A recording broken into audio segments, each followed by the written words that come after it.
Welcome to the Sky Commander Flight Brief. It's your mission-ready podcast for drone pilot training and aerial insights across Canada. From Transport Canada rules to real-world drone ops, we break it down, take you higher, and help you earn your wings. Because here at skycommander.ca, we don't just fly. It hints there's more to it. It's a masterclass, a deeper level, maybe a philosophy or a community focus, perhaps. It's definitely intriguing, sets them apart from just, a basic tips show. Skycommander.ca is the obvious next step. Precisely. If you're thinking about flying a drone in Canada, boom, this content is aimed right at you. Powered by skycommander.ca. The elite podcast for Canada's drone pilot. Okay, let's get started. Today, we are really going to unpack something fundamental, something absolutely critical that underpins every single drone flight. Yeah, something that can cause some major headaches if you don't really get it. Exactly. We're talking RPAS payloads, the center of gravity, and how they completely change, everything about how an aircraft flies. That's right. And for this deep dive, we've pulled together quite a collection of insights. We've got everything from, the nuts and bolts of multirotor and fixed-wing components, the flight dynamics, to some really eye-opening real-world examples of when things go wrong. Oh, yeah. And critically, how the regulations have evolved, making this knowledge, legally required now. So our mission today is pretty clear. We're cutting through the technical stuff, the jargon, to give you the essential understanding. Whether you're studying for an exam, maybe getting ready for your next mission, or you're just curious. You'll see how adding weight and shifting that balance point isn't just physics on paper.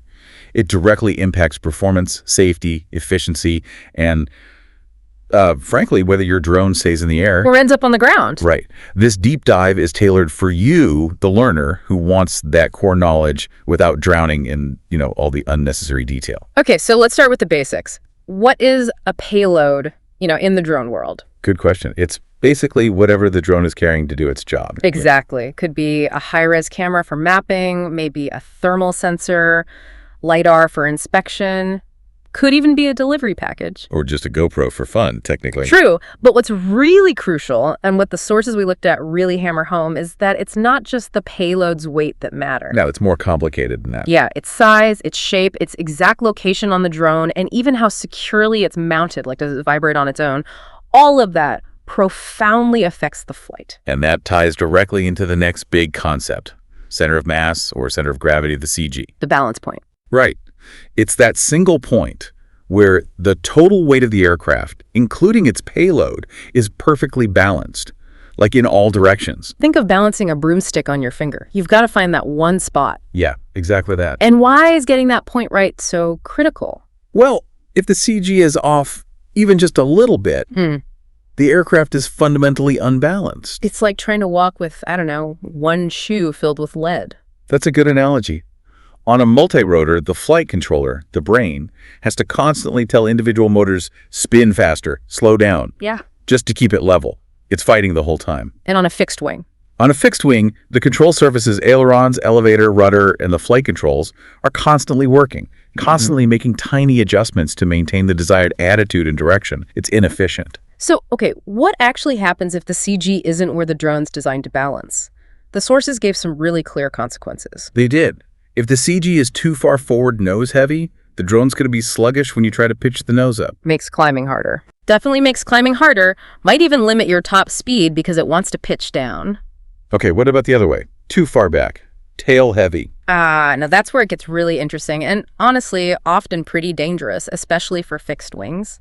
The sources describe this as just fundamentally unstable. Unstable how? The drone will want to pitch up uncontrollably. It's hard to descend smoothly, and for fixed wings, it dramatically increases the risk of an aerodynamic stall. Very bad news. Okay, so forward back is critical. Yeah. What about side to side? Like if you mount a heavy sensor off center? Right. If your CG is shifted too far left or right, you're basically asking the drone to constantly fight a rolling motion. So one side is always working harder. Exactly. Motors or control surfaces on one side are working nonstop, burning more energy, reducing flight time, just making everything less efficient. And then there's the height of the CG. Does that matter too? Oh, absolutely. If the CG is too high, the drone is top-heavy, it becomes less stable. It's more prone to tipping over or oscillating, especially in wind or if you're doing aggressive maneuvers. But what if it's really low? like a heavy camera hanging way down. Yeah, the sources mention that. Generally, a lower CG increases stability. It's like a pendulum effect, wants to hang straight down. So that's good, right? More stable? It is more stable, but the trade-off can be sluggishness. The drone might feel less responsive, kind of slow to react to your control inputs, makes precise maneuvering harder. Okay, so tying it back to the payload then. Where and how you mount it seems just as important as what you mount. Absolutely. That location dictates the final CG. Hanging a payload low, like a gimbal, tends to lower the overall CG, adds that pendulum stability we talked about. But mounting something heavy high up. Bad idea. Raises the CG, makes it top-heavy, unstable.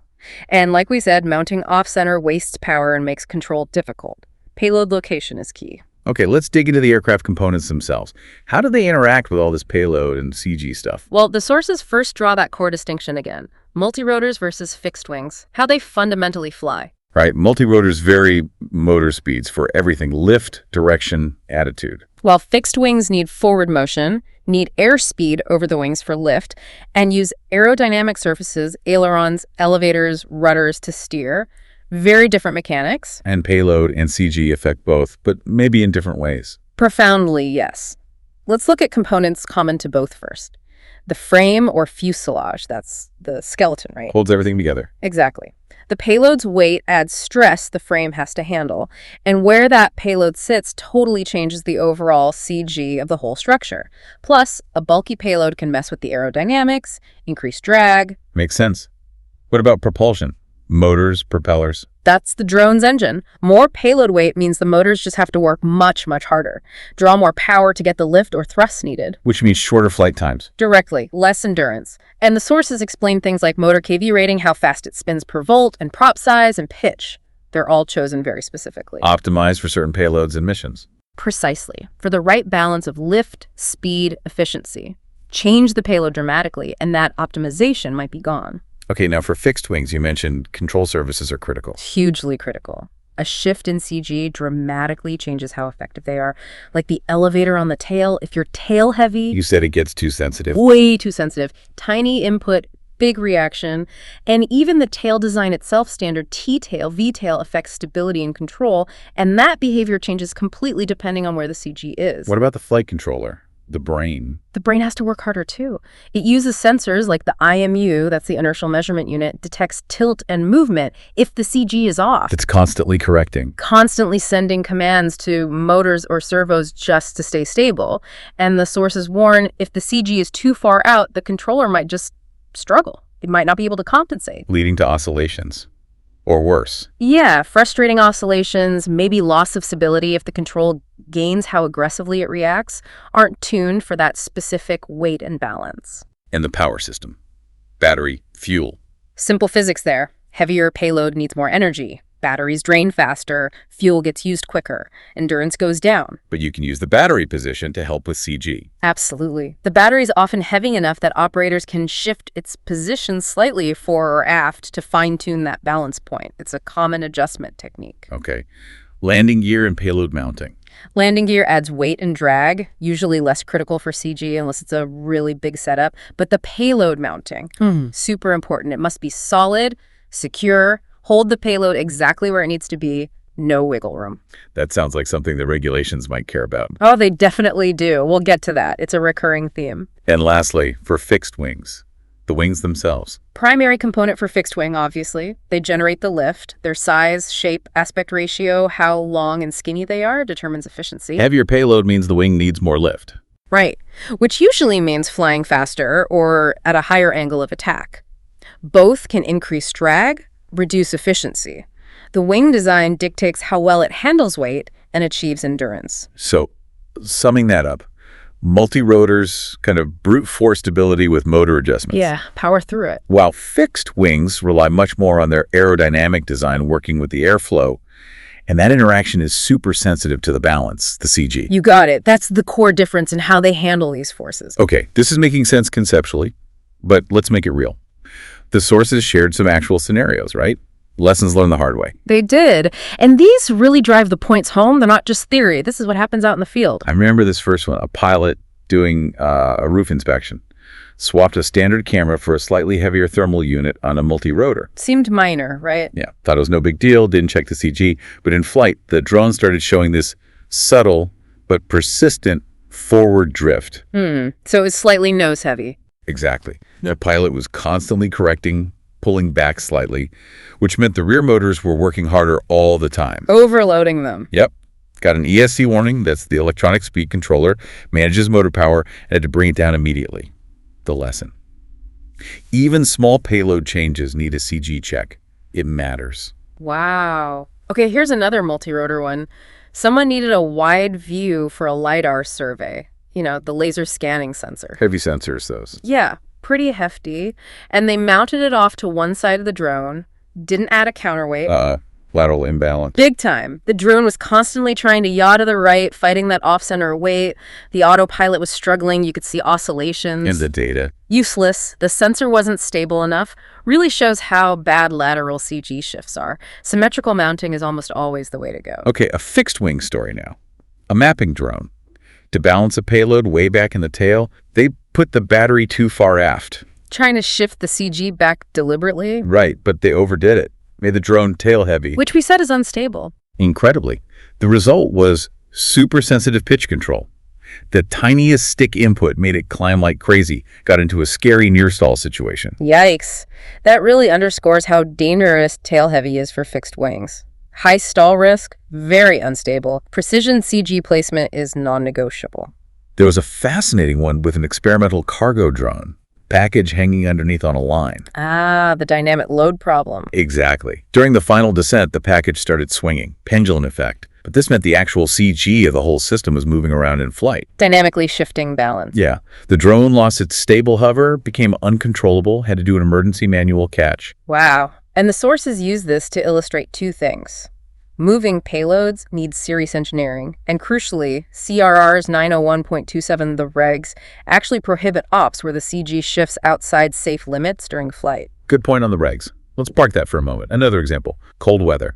Using a heavier insulated battery on a multi-rotor for winter flying. Makes sense, keeps the battery warm. Right, but the heavier battery shifted the overall CG downwards, which, as expected, actually improved the hover stability. That pendulum effect again. Okay, so more stable. What's the catch? The drone became noticeably sluggish.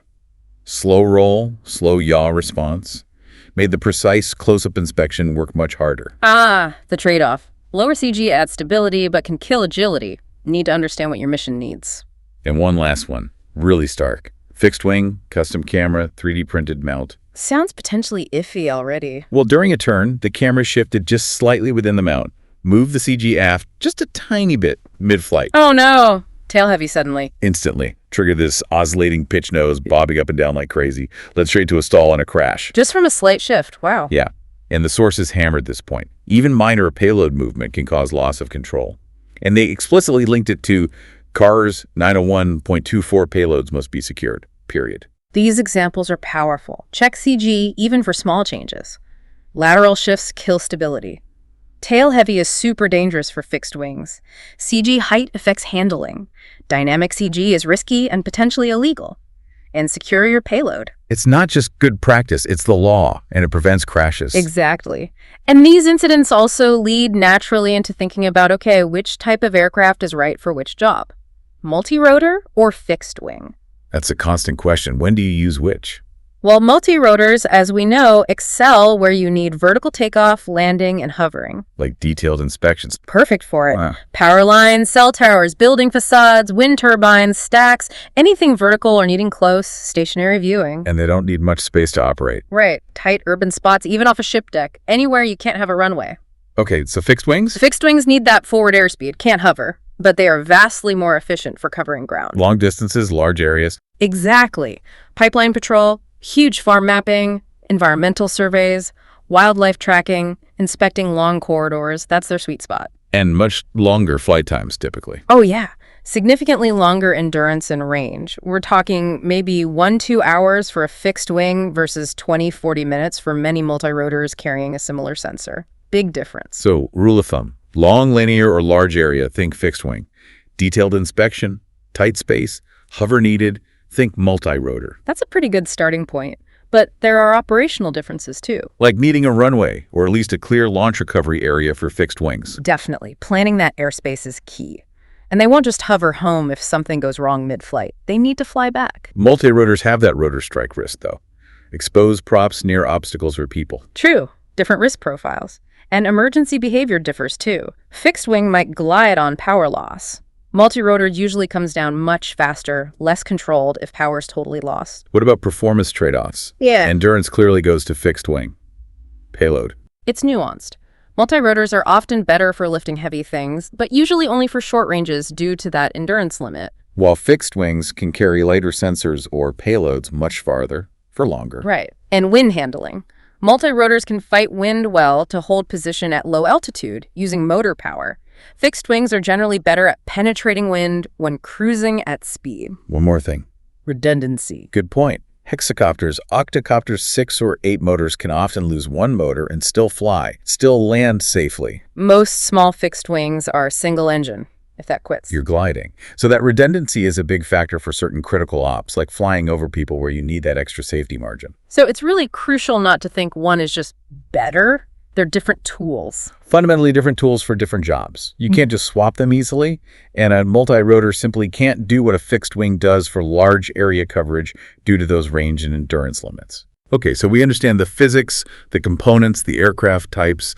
Now let's talk regulations. This is where payload and CG went from being, good practice to legally mandatory. Absolutely. And the sources trace this evolution pretty clearly, especially in Canada. Before 2019, things were different, right? It was mainly SFOCs. Yeah, Special Flight Operations Certificates. If you were doing anything complex, you needed this custom permission slip from Transport Canada. There weren't really explicit general rules on CG or payload in the main regulations back then. So how is it enforced? Through the specific conditions written into your SFOC. Transport Canada would say things like operate within limits, demonstrate safe flight. You had to provide documentation, maybe test data, but it was very case by case. A bit inconsistent, maybe? Could be. Then came June 1st, 2019, CARS Part 9X. Total game changer for drones over 250 grams. That's when the explicit rules came in. Exactly. CARS 901.23 is now crystal clear. You might operate within the manufacturer's limits. And that explicitly includes maximum takeoff weight, MTOW,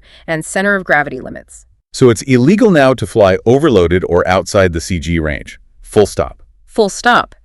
If the manufacturer specifies a CG range, or if you've documented one through proper engineering for a modification, you must be within it. Flying outside it is breaking the law. Then there's CRAR's 901.24 about modifications and payload installation. Right. You can't just bolt things on arbitrarily if it's not approved by the manufacturer or documented properly.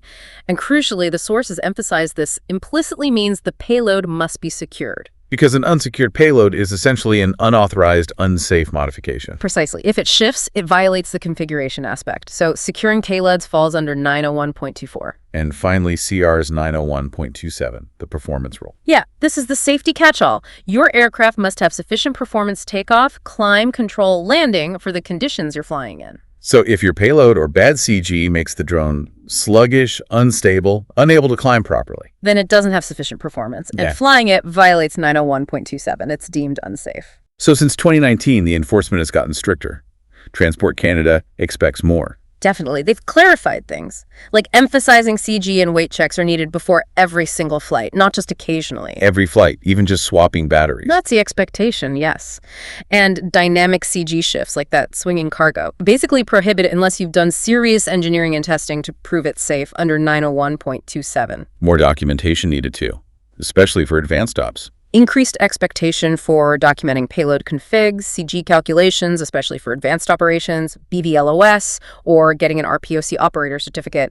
And the pilot exams reflect this lots of scenario questions now on payload and CG effects. And looking ahead, more focus on this. Seems like it. With new regs like SOR 2025-70 coming, especially for BVLS, expect continued focus. Things like electronic documentation, understanding how autopilots handle CG shifts, managing payload vibration, it's all part of maturing the industry. So the huge takeaway on regulations is 2019 changed everything. It's law now. You have to understand how payload and CG affect your drone's safety and performance, and you have to check it every time. 901.23, 901.24, 901.27. Know them. Absolutely critical. It shifted from guidance to explicit legal requirement. Okay, so practically speaking, how do you do that check? How do you check and adjust CG? For multi-rotors, a couple of ways. One simple check is in the flight software, look at the attitude indicator while hovering low and stable. What are you looking for? If the drone looks perfectly level to your eye, but the software shows it's holding a consistent small pitch or roll angle just to stay there, your CG might be slightly off. It's compensating. Okay. Any manual checks? A quick rough check is the finger balance test. Carefully pick up the drone with 2 fingers under opposite motor arms, roughly equidistant from the center. If it balances level side to side, your lateral CG is probably okay. Doesn't tell you fore-aft as well, though. What about fixed wings? Seems more critical there. It is, and the process is usually more precise. The manufacturer must specify an acceptable CG range, usually given as a distance, like millimeters or inches, back from the leading edge of the wing. So you need to measure. You do. You use a CG balancing stand, could be a simple DIY rig or a commercial one. You place the drone on the balance points defined by the manufacturer. And then shift things around. Exactly. You adjust the position of the battery, the payload, maybe other internal components until the aircraft balances perfectly level at a point within that specified CG range. Got it. So based on all this, what are the absolute must-do operational tips? Always check total weight against MTOW and verify the CG is within limits anytime you change the payload, even if it's just a different battery model or you reposition something slightly. And don't just trust the autopilot to fix it. No, don't assume it can magically handle bad balance. After any payload change, do a low-controlled hover test first in a safe area. See how it feels, how it responds. Documenting helps too, right? For pro ops. Absolutely. Document your standard payload configurations. Note the CG position. If you use the same setup often, standardize exactly how and where everything mounts to ensure consistency. And the big nevers. Never fly with unsecured payloads. Dangerous and illegal under 901.24. Never mount a significant payload above the main CG point if you can avoid it or reduces stability. And never fly if you've made a change and you don't know where your CG is now. Take the time to check. The sources also highlighted some often missed points. Yeah, things people might overlook, like that temporary payload, a GoPro you just strapped on for one flight, it counts. Same MTOW and CG rules apply. Makes sense. And that dynamic CG shift, the swinging load. Unless you have specific engineering proof it's safe for that aircraft with that specific load behavior, allowing your CG to move outside limits in flight is basically prohibited by 901.27. It compromises performance. Custom mounts or non-standard sensors need testing. Definitely. If you design your own mount or integrate something unusual, you need documented flight testing before using it operationally. Verify safe handling, ensure you're compliant. And maybe the most practical point, repeat it often. Check weight and CG before every single flight. Not just first flight of the day. No, swapping a battery, changing a lens on a camera. These small things can shift the CG enough to matter, especially on smaller drones or ones near their limits. Be vigilant. And if the drone starts acting weird after a payload change, oscillating. Land immediately. That's a huge red flag. It likely means your CG is off, or the autopilot needs tuning for that new configuration. Don't just push through it. Final point. Payload affects emergency capability. Right. Heavy payload reduces climb rate. Think about your return to home path. Does it clear obstacles? With that heavier payload reducing your climb performance, will it still clear them? Factor payload weight into all your emergency planning. Wow. Okay, so we've really covered a lot of ground here. We've deep dived into why payload and CG are so fundamental, not just technical details. Yeah, how they interact with every part of the aircraft, the components. We saw those real-world consequences, sometimes pretty dramatic when things go wrong.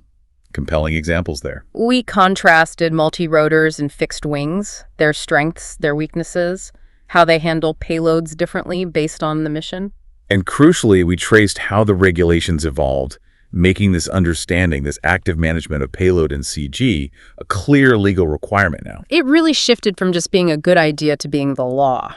So understanding payload and CG, it's not about memorizing formulas, is it? It's about grasping the physics your aircraft deals with every flight. Exactly. It's essential for safe flight, efficient operation, getting usable data, preventing accidents. And ultimately for operating professionally and staying compliant.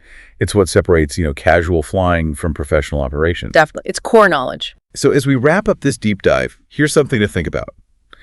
How can something as seemingly small as just swapping a battery type or adding one temporary sensor completely alter those invisible forces? The leverage, the balance that your aircraft is constantly fighting in the air. Realizing that, truly grasping it, changes how you fly. It moves beyond just controlling inputs. To actively managing the physics, anticipating the risks, making sure that aircraft is fundamentally sound and balanced before it even leaves the ground. So the question for you is, how will this awareness change how you approach your pre-flight checks from now on? That's a wrap on today's mission, Commander. See above, go beyond, get ahead. For more training, tools, and intel, head to skycommander.ca. If you learned something new, share it, subscribe, and leave us a 5-star debrief.